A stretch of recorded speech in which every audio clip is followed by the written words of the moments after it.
2 বছর সংসার করছি আমরা। ভিডিও আছে যে তার সাথে আমার সাথে যে সংসার হয়েছে এগুলো সবকিছু আছে। আমার সাথে 1.5 বছর থাকছে। ওর আগেও একটা বিয়ে হয়েছিল।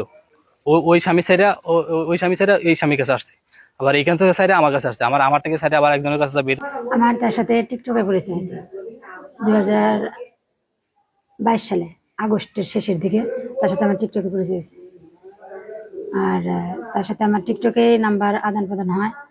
তারপর থেকে ইমো থেকে আমাদের চ্যাট শুরু হয়। তারপর থেকে কথা হয় আপনার 6 মাস কথা কওয়ার পরে বছরখানেক আমরা কথা বলি একসাথে। কথা বলার পরে আপনার 2024 সালে 15ই আগস্ট আমার সাথে সে দেখা করতে যায় রাজবাড়িতে। দেখা করতে যায় আমাদের একটা রুমে, অনেক কিছু হয়, ঠিক আছে। সারাদিন ওইখানে থাইকা ও চলে আসছে। আসার পরে তারপরে আবারও গেছে। আর আমার যে আগে বিয়ে হয়েছিল, আমার যে হাজবেন্ড আছে, আমার যে বাচ্চা কাচ্চা আছে, আমার এক বান্ধবী কয়ে দিছে ওর কাছে, এই তো তোমার এই আছে। আমাকে আছে, আপনি যেহেতু জানছেন তাহলে চলে যান, আমার সাথে কোনো সম্পর্ক করা লাগবে না আপনার। উনি বলছে যে তুমি যেমনই হও আমি তোমার মাইনে নিচ্ছি, তুমি 10 বাচ্চা হও আর 20 বাচ্চা হও, সমস্যা নাই, আমি তোমার মাইনে নিচ্ছি, তুমি যেমন আমি এমনই চাই। ঠিক আছে। তারপরে থেকে আমার প্রতি আমার হাজবেন্ডের মানে সন্দেহ বেড়ে গেল। আমি তার সময় দিই না, তারই সময় দিই। তখন ও বলছে, ও গালাগালি শুনতো, তখন ওর গালাগালি শুনতো, আমারে ওর পর রাগে আমারে মারধর করতো। তখন ওর মনে করেন আমারই ভালো লাগতো, আমার কি আছে না আছে এগুলো ওর ব্যাকগ্রাউন্ডে পছন্দ না। আমি ওরে বলছি যে আমি নামাজ পড়বো, আমি কোরআন শিব পড়বো। ও নিজে আমার কোরআন শিব পড়া শুনছে, বলছে তুমি কোরআন শিব কেমনে পড়ো দেখি। আমার আমার যে টিকটক খোলা ছিল ওইখানে লেখা ছিল মিতু আক্তার। এমনকি আমার আমার ইমতো লেখা ছিল মিতু আক্তার। মিতু আক্তার কি কোনো হিন্দুর মেয়ে হইতে পারে না, মুসলমানের মেয়ে। পরে এটা নিয়ে ওর কোনো মাথা ব্যথা নাই। এখন আমি আমি চাই তার বিয়ে করতে, কিন্তু সে আমার সাথে এর মধ্যে আমাদের চলে আসছে 2024 সাল শেষের দিকে আমি তার সাথে চলে আসছি এরকম নির্যাতন করে। পরে আমি বলছি যে তুমি যদি আমার নাও না নাও, কিন্তু এরকম এরকম আমার সাথে এরকম 2 নম্বরে করবে না। পরে বলছে যে আমি তো তোমার নেওয়ার জন্যই করছি, আমি তোমার ছাড়া বাঁচবো না। আমার পিছনে আমার কাছে তোর লাগবে, এমন পরিস্থিতি করছে যে আমার ছাড়া বাঁচতেই পারবো না। আর এমন হয়েছে আমারও তার প্রতি হয়ে গেছে, আমি তারা ছাড়া বাঁচতে পারবো না। ওরা চলে আসছে। মুসলিম মেয়ে কখনো চায় না যে তার পদবী কি, হিন্দুদের পদবী কি থাকে এটা আমি কোনো সময় কইতে পারবো না। হ্যাঁ আমার শিখাই দিছে তুমি বলবা মিতু দাস, মানে আমার ফ্যামিলি যাতে তোমার মাইনে নেয় তুমি এটা বলবা। তা আমি এটা বলছি। এটা বলার পরে আমি অনেক কিছু ভুল করছি, কারণ একটা মুসলিম মেয়ে যে পরিবেশে বড় হয়, মানে তার বোন রে আপা কয়, তার বোন আইরে করে, এরা তো অন্য অন্য টাইপের গল্প করে। আমি এটা করে তাও বোন ধরে ফেলছি। তারা বলছে প্রণাম করো, প্রণাম করতে যে আমি প্রণাম করতে পারি না, আমি সালাম করছি। 2 বছর সংসার করছি আমরা পাখিজার 7 নম্বর গেটের সামনে, করবেন পাখির বাসা করলে ওই জায়গায় যায়। 2 বছর আমরা সংসার করছি, সেই জায়গায় আমার মারধর করে আরেক বাসা পাঠিয়ে দিচ্ছে। ও রাতার ব্যক্তির ভিতরে পলায় চলে আসছে।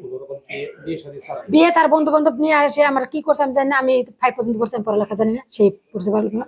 সেই জায়গায় আমার কাগজপাতি এই 4 দিন আমার সাথে যোগাযোগ বন্ধ করছে, আমি খুঁজছি পাইনি কাগজপাতি সেই জায়গায়, সেই মানুষ। হ্যাঁ আছে, সেগুলো আছে, ভিডিও আছে যে তার সাথে আমার সাথে যে সংসার হয়েছে এগুলো সবকিছু আছে। হ্যাঁ, ওর সাথে পরিচয় ছিল আমার টিকটকের মাধ্যমে পরিচয় ছিল প্রথমে। তারপরে পরিচয় হওয়াতেই তারপর মেসেজ হইতো। তার মেসেজ হওয়ার পরে ওর সাথে আমার নাম্বার দেওয়া হয়েছিল। নাম্বার দেওয়ার পরে নাম্বারে মানে ইমোতে কথা হইতো। এই ইমোতে কথা হওয়ার পরে এক সময় মানে ও এই বিষয়টা মানে কথা হওয়ার পরে এই ওর ওর মানে ওর জামাই হয়তো ও যে বিবাহিত এটা আমি জানতাম না। ও আমার সাথে পরিচয় দিছে হিন্দু পরিচয়। হ্যাঁ, ও হিন্দু পরিচয় দিছে। আমি হিন্দু পরিচয় দিছি, তাই আমি ভাবছি হয়তো হিন্দুই, তো আমি রিলেশন করছি ওর সাথে রিলেশন করার পরে ও বলতেছে যে এই রিলেশনটা মনে হয় হয়তো ওর জামাই জানতে পারছিল। আমি আমি তো আমার বলে নাই কোনো সময়। বলছে যে জামাই জানতে পারছিল হয়তো। তারপরে ও আমার বলতেছে যে তুই যদি আমার না নেস তাইলে আমি সুইসাইড করবো, আমি আত্মহত্যা করবো, তুই আমার নিতে হইব, যেমন হোক নিতে হইব। তারপরে এগুলো বইলা ও আমার কাছে আসছে। আসার পরে আমার সাথে 1.5 বছর থাকছে। আমি জানি না যে ও মুসলিম, ও ওর বিবাহিত, ওর বাচ্চা আছে। ও আমার কোনো সময় কোনোদিন বলা নাই, এগুলো বলা নাই কোনো সময়। তারপরে আমার সাথে যখন ও থাকতো, ও কন্টিনিউয়াসলি ওই ওই ওই ওই ওই ওই ছেলের সাথে, ওর স্বামীর সাথে কথা বলতো, ওর পোলাপানের সাথে কথা বলতো। হ্যাঁ, এগুলো আমি জানতাম না। আমি তো যাইতাম অফিসে, ও বাসা থেকে এগুলো করতো। এগুলো করার পরে আমি যখন আস্তে আস্তে যে জিনিসটা টের পাই, তারপরে ওর বান্ধবীর সাথে আমি মানে ওর সাথে কথা বলছি। কথা বলার পরে ওর বান্ধবী বলছে যে ওর তো স্বামী আছে, সংসার আছে, তুই জানোস না এগুলা। পরে আমি তো বলছি আমি তো এগুলো জানি না কোনো কিছু, এগুলো কোনো কিছু আমি জানি না কোনো সময়, আমার বলেও নেই। তারপরে আমার সাথে থাকা অবস্থায় ও আবার আমার বলতো যে ও স্বামী ওর মামির বাসায় যাইতো, আবার বলতো যে ওর বোনের বাসায় যাইতো। কিন্তু ও যাইতো হচ্ছে ওর স্বামীর কাছে যাইতো। ওর স্বামীর সাথে ও থাকতো। 1 সপ্তাহ 1.5 সপ্তাহ এরকম করে থেকে আসতো। আমার বলতে যে আমি আমার বোনের বাসায় গেছি। তো ওর নাম হচ্ছে এখন নাম হচ্ছে হলো মিতু আক্তার, কিন্তু আমার সাথে পরিচয় ছিল মিতু রানী দাস। ওর নাম পরিচয় দিছিল। পরিচয় দেওয়ার পরে তারপরে আমি ভাবছি যে হিন্দু মেয়ে, আমি রিলেশন করতেই পারি, করছি। ওর সাথে রিলেশন হয়েছিল আমার।